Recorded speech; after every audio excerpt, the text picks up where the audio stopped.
আপনার গর্ভের সন্তানটি সুস্থ ও স্বাভাবিক হবে কিনা তা অনেকাংশেই নির্ভর করে এই প্রথম ৩ মাসে আপনি কেমন জীবনযাপন করছেন তার ওপর। সাধারণ জ্বর বা মাথা ব্যথার জন্য আমরা অনেকেই না বুঝে অনেক ঔষধ খেয়ে ফেলি, কিন্তু আপনি কি জানেন প্রথম ৩ মাসে আপনার খাওয়া ভুল একটি ঔষধ আপনার অনাগত সন্তানের শরীরের গঠন বা ব্রেন ডেভেলপমেন্টে অপূরণীয় ক্ষতির কারণ হতে পারে। আজ আমি আপনাদের জানাবো কোন ঔষধগুলো এই সময়ে ডেঞ্জারাস আর কোনগুলো তুলনামূলক সেফ। আজকের ভিডিওটি প্রত্যেক হবু মায়ের জন্য জীবনের সবথেকে গুরুত্বপূর্ণ ভিডিও হতে পারে। প্রথম ৩ মাস কেন এত সংবেদনশীল? গর্ভাবস্থার প্রথম ১২ সপ্তাহকে বলা হয় অর্গ্যানোজেনেসিস পিরিয়ড। সহজ কথায় এই সময়েই বাচ্চার শরীরের মূল ভিত্তি তৈরি হয়। প্রথম ৪ থেকে ৮ সপ্তাহের মধ্যেই বাচ্চার হার্টবিট শুরু হয়। এই সময়েই বাচ্চার ব্রেন এবং মেরুদণ্ডের স্নায়ুতন্ত্র গঠিত হয়। বাচ্চার হাত পা সহ শরীরের প্রতিটি অঙ্গের প্রাথমিক গঠন এই ১২ সপ্তাহেই সম্পন্ন হয়। যেহেতু বাচ্চার প্রতিটি অঙ্গ এই সময়ে প্রথমবারের মতো তৈরি হচ্ছে, তাই এটি অত্যন্ত নাজুক অবস্থায় থাকে। এই সময়ে ভ্রূণটি মায়ের শরীর থেকে পাওয়া পুষ্টি বা ওষুধের প্রতি সরাসরি সংবেদনশীল থাকে। প্লাসেন্টা বা গর্ভফুল তখনও পুরোপুরি কার্যকর হয় না, ফলে কোনো ফিল্টার ছাড়াই সবকিছু বাচ্চার কাছে পৌঁছায়। তাই এই সময়ে যে কোনো ভুল ঔষধ বা কেমিক্যাল বাচ্চার গঠনে স্থায়ী ত্রুটি তৈরি করতে পারে। একই কারণে গর্ভাবস্থার বেশিরভাগ মিসক্যারেজ বা গর্ভপাত এই প্রথম ৩ মাসেই ঘটে। প্রকৃতি এই সময়ে কোনো ত্রুটি দেখলে ভ্রূণটিকে আর বাড়তে দেয় না। তাই এই প্রথম ১২ সপ্তাহ হল আপনার বাচ্চার শরীরের সবচেয়ে গুরুত্বপূর্ণ নির্মাণকাল। যে ঔষধ বা গ্রুপগুলো এড়িয়ে চলতে হবে। প্রথম ৩ মাসে কিছু ঔষধের গ্রুপ বাচ্চার জন্য সরাসরি ঝুঁকির কারণ হতে পারে। সবচেয়ে আগে আসি ব্যথানাশক ঔষধের কথায়। একে বলা হয় NSAIDs গ্রুপ। এর মধ্যে রয়েছে আইবুপ্রোফেন, ডাইক্লোফেনাক, কিটোপ্রোফেন এবং অ্যাসপিরিন। এগুলো বাচ্চার হৃৎপিণ্ড এবং কিডনির গঠনে মারাত্মক সমস্যা তৈরি করতে পারে। দ্বিতীয়ত, কিছু নির্দিষ্ট অ্যান্টিবায়োটিক আছে যা একদমই এড়িয়ে চলতে হয়, বিশেষ করে টেট্রাসাইক্লিন গ্রুপ। এগুলো বাচ্চার হাড় এবং দাঁতের বিকাশে স্থায়ী বাধা সৃষ্টি করে।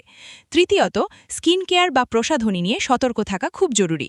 আপনার নিয়মিত ব্যবহারের ক্রিমের উপাদানগুলো ভালো করে চেক করে নিন। বিশেষ করে যেসব ক্রিমে আইসোট্রেটিনয়েন বা ভিটামিন এ ডেরিভেটিভ থাকে, এগুলো সরাসরি বাচ্চার জন্মগত ত্রুটির জন্য দায়ী হতে পারে।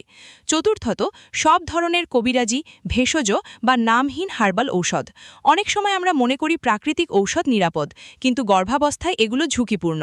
এগুলোতে অনেক সময় ক্ষতিকর কেমিক্যাল বা ভারী ধাতু থাকতে পারে, যা বাচ্চার জন্য বিষাক্ত। যে ঔষধগুলো নিরাপদে গ্রহণ করতে পারবে। সব ঔষধই যে ক্ষতিকর তা কিন্তু নয়। কিছু ঔষধ আছে যা চিকিৎসকের পরামর্শে এই সময় নিরাপদ। প্রথমেই আসে জ্বর বা হালকা ব্যথার কথা। এর জন্য প্যারাসিটামল সাধারণত নিরাপদ বলে বিবেচিত, তবে এর ডোজ বা মাত্রা অবশ্যই আপনার ডাক্তার ঠিক করে দেবেন। এরপর আসে গর্ভাবস্থায় বুক জ্বালা পড়া বা অ্যাসিডিটির সমস্যা। এর জন্য নির্দিষ্ট কিছু অ্যান্টাসিড বা গ্যাসের ঔষধ ব্যবহার করা যায়। ডাক্তাররা সাধারণত ম্যাগনেসিয়াম হাইড্রক্সাইডযুক্ত সিরাপ বা ট্যাবলেট দিয়ে থাকেন, তবে খেয়াল রাখবেন কোনো ঔষধের উপাদানে যেন বাড়তি সোডিয়াম বাইকার্বনেট না থাকে। সবচেয়ে গুরুত্বপূর্ণ হল সাপ্লিমেন্ট বা পুষ্টিকর ঔষধ। প্রথম ৩ মাসে ফোলিক অ্যাসিড বাচ্চার ব্রেইন এবং মেরুদণ্ডের জন্য অপরিহার্য। এছাড়া ডাক্তাররা ভিটামিন বি কমপ্লেক্স বা আয়রন সাপ্লিমেন্ট দিয়ে থাকেন। এগুলো আপনার বাচ্চার স্বাভাবিক বিকাশের জন্য অত্যন্ত জরুরি। গুরুত্বপূর্ণ নির্দেশাবলী। সবশেষে আপনার বাচ্চার সুরক্ষায় এই ৪টি নিয়ম অবশ্যই মেনে চলুন। প্রথমত, কোনো ঔষধই সাধারণ বা মামুলি মনে করবেন না।